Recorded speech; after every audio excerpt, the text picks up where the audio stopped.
Querido Teodoro, con el gusto de saludarte a ti al auditorio de Radio Noticias. Pues hoy pareciera que estamos en un Morena contra Morena. El regreso efímero de Rubén Rocha Moya a la gobernatura de Sinaloa y su posterior solicitud de una nueva licencia es mucho más que un trámite administrativo al que tiene derecho. Representa una crisis política que expone problemas de conducción, disciplina interna y credibilidad para el partido gobernante. Rocha intentó regresar al cargo después de 112 días de licencia. Pese a que la presidenta Claudia Sheinbaum dijo que no conocía previamente su decisión y calificó el retorno como poco pertinente, y un día después Rocha volvió a solicitar licencia, ahora con carácter indefinido. El mayor costo para Moneda no está, desde mi opinión, únicamente en la figura de Rocha, sino en la imagen de descontrol que deja el hecho. Un gobernador emanado del partido regresó unilateralmente al poder y ante la recreación de la presidencia y de la propia estructura morenista, tuvo que volver a separarse del cargo.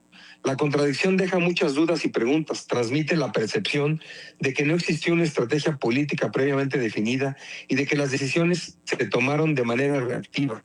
Y la pregunta, mi querido Teodoro, auditorio, sería: ¿quién planeó el regreso? ¿Quién lo ordenó? Dos interrogantes que quizá nunca sabremos. Aunque lo imaginemos, como quiera que sea, el resultado de lo ocurrido es una lápida para un partido que busca consolidar su hegemonía territorial. La falta de coordinación entre un gobierno estatal, la dirigencia partidista y el gobierno federal puede convertirse en un problema electoral mucho mayor que la propia controversia personal del mandatario.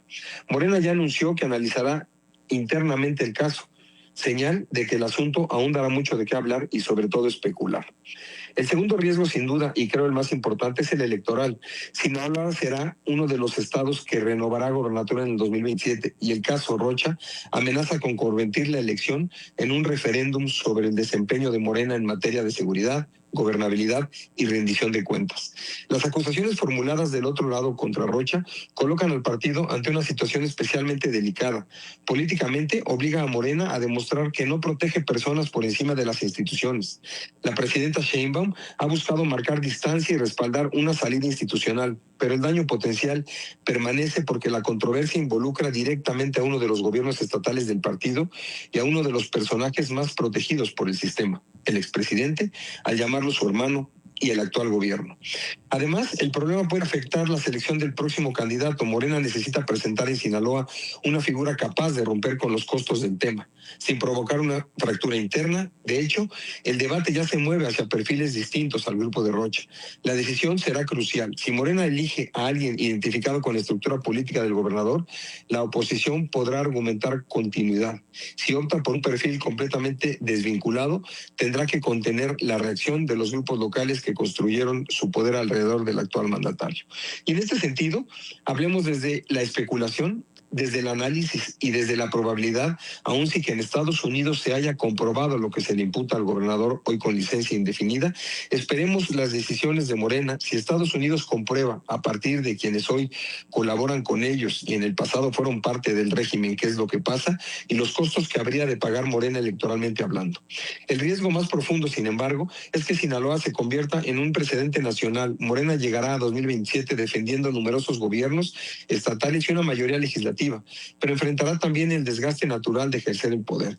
El caso Rocha puede alimentar el discurso de la oposición, de que el partido efectúa prácticas de protección política ya conocidas y privilegia los equilibrios internos sobre la exigencia de resultados. Esto resulta especialmente peligroso cuando el Verde y el PT comienzan a explorar candidaturas propias en algunas entidades, porque cualquier división dentro de la coalición que gobierna puede transformar una crisis en una pérdida electoral de la que Morena y sus aliados no se repondrán tan fácil, de cara sobre todo a la sucesión presidencial, aunque sé que falta mucho.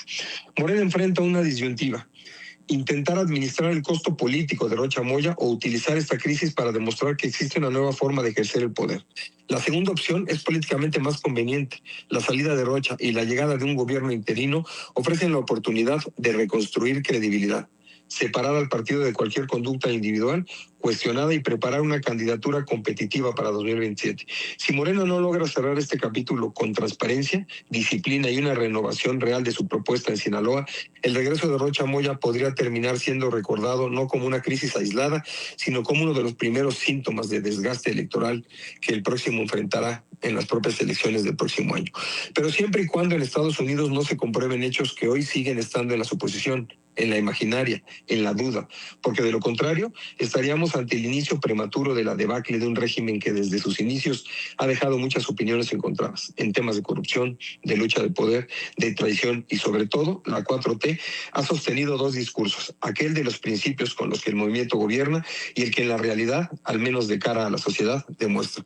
Y lo que nadie nos ha dicho es cuáles fueron los resultados de la investigación que hizo la Fiscalía General de la República a las acusaciones de los Estados Unidos sobre Rocha Moya, su gobierno y su supuesta relación con el crimen organizado. Quizá tampoco nunca sabremos qué motivó a Rocha Moya a regresar o quién lo obligó a regresar sin antes avisar o pedir permiso o planearlo de manera estratégica con quien hoy ostenta el poder público en el país.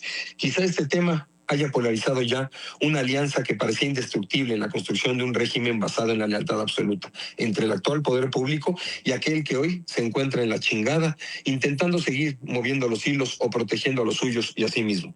Ese es mi comentario, mi querido Teodoro, y nos escuchamos en la próxima.